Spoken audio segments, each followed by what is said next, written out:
वहां पर पता नहीं कितने राक्षस और देवता भी अपना मानव का वो शरीर धारण करके आके विराजमान थे। और उसके बाद में देखिए कि धनुष में उठ रहा है, तो जो बड़े बड़े विद्वान राजा थे वो समझ गए कि भगवान की इसमें कुछ और लीला है, इसलिए वो सकुचा करके बैठे हैं। उसके बाद में वहां आते हैं श्री जनक जी महाराज, बहुत ही कठोर वचन बोलते हैं कि लगता है कि पूरी धरती वीरों से खाली हो गई है महाराज। ऐसा सुनते ही श्री लक्ष्मण जी महाराज, जनक जी महाराज कहते हैं कि अब जन को माखे भटमानी वीर विहीन मही में जानी। मही माने धरती, अब कोई माखेगा नहीं कोई।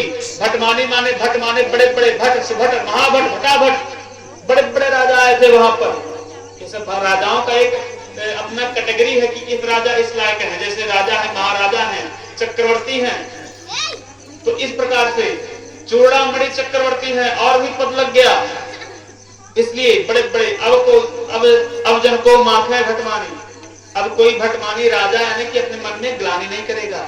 मैंने सबको निवेदन किया, सबको देख लिया मैंने सबको, अब मैं जान गया कि पूरी धरती वीरों से खाली है।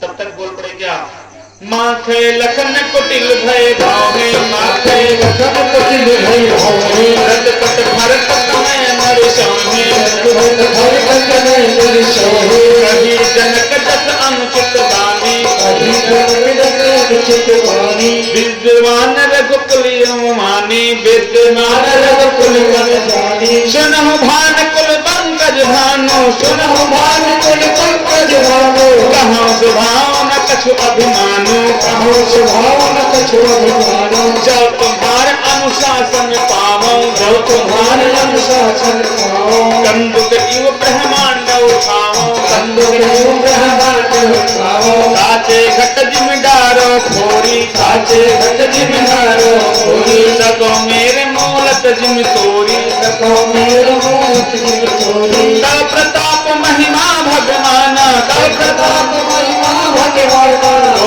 पुरो पिनाक पुराना, पुरो पिनाक पुराना, नाथ जानिय से आयुष हो, नाथ जानिय से आयुष हो, और तो करम विलोकिय सो, और तो करम विलोकिय सो। अरे महाराज जैसे कहें कि पूरे धरती वीरों से खाली हो गई है, तैसे माथे लखन कुटिल भई भाव है, उनके फड़फड़ाने लगे महाराज। गुरु वाला लाइन है, ये फड़फड़ाने लगा कि अरे ऐसी बाणी बोल दी वो। आपको नहीं पता यहाँ पर चक्रवर्ती सम्राट श्री दशरथ जी महाराज जी के बड़े पुत्र श्री राम जी बैठे हैं, उनका छोटा अनुज यहाँ पर लक्ष्मण बैठा हुआ है, और हमारे जगत गुरु श्री विश्वामित्र जी महाराज हैं जो दूसरे सृष्टि का संचालन करने वाले हैं। आपको नहीं पता है जनक जी महाराज, न श्री किसी के नाम के आगे श्री आगे या पीछे श्री और जी के साथ में संबोधन किया जाता है कि फलाने जी, श्री फलाने जी इतना दक्षिणा दिए, श्री फलाने जी आ गए हैं, श्री फलाने जी जा रहे हैं, श्री जनक जी कहा गया पूरे रामचरितमानस में। लेकिन यहाँ पर कहते हैं कहीं जनक जस अनुचित वाणी, जनक कहते हैं सीधे, अरे जनक बहुत अनुचित वाणी आपने कह दिया है। लक्ष्मण महाराज कहते हैं आप क्या चाहते हैं? अरे सुन लीजिए यहाँ पर जितने भी राजा हैं, आप क्या कह रहे हैं कि धनुष को उठा करके एक मूली के तरीके, सड़े हुए मूली के तरीके से तोड़ दूं, पूरे ब्रह्मांड को उठा करके 7 योजन प्रमाण लेकर के हम ढा दें 7 योजन तक? क्या चाहते हैं आप? कहते हैं इसको काचे घट जिम डारो खोरी, पूरे ब्रह्मांड को ऐसे सड़े हुए कोहड़े के तरीके से ऐसे फोड़ दे पट्ट से। क्या कहना है आपका? सभी लोग एकदम थर्राने लगे महाराज। पूरे धरती को 7 बार लेकर के प्रदक्षिणा करूंगा, क्या कहते हैं? और ऐसा सुन करके कहते हैं इस पुराने पिनाक पुराने धनुष में क्या रखा हुआ है? ऐसा सुन करके श्री विश्वामित्र महाराज कहते हैं शांत लखन, शांत हो जाओ। और उसके बाद कहते हैं तोरो छत्रक दंड जिमी। राम जी इस पे बोल पड़े हैं, कह रहे लखन इतना क्षमता, इतनी ताकत तुम्हारे अंदर कैसे आ गई?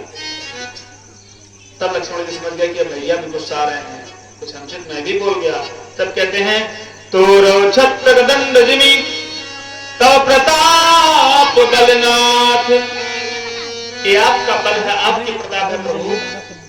ये जो छाते तोड़ो छत्रक दंड जिम, छत्रक माने कुकुरमुत्ता का पौधा, जो बारिश के मौसम में खेत में जो कहीं ऊंचे स्थान पर छत्रक यानी कि छाता के तरीके से जो लगा रहता है, कहीं गोबर वाले स्थान पे, सड़े हुए पूरे पराली के स्थान पर उगता है, उसी छत्रक, उस छत्रक के तरीके से जैसे छोटे से बालक जाते हैं उसको तोड़ देते हैं, अच्छा लगता है, इसलिए कहते हैं तोड़ो छत्रक दंड जिमी तब प्रताप बलनाथ। हे रघुनाथ जी महाराज, आपके बल पे मैं पूरे ब्रह्मांड को इस छत्रक के कुकुरमुत्ता के तरीके से उठा दूंगा, आपके बल से मेरे में इतनी क्षमता नहीं।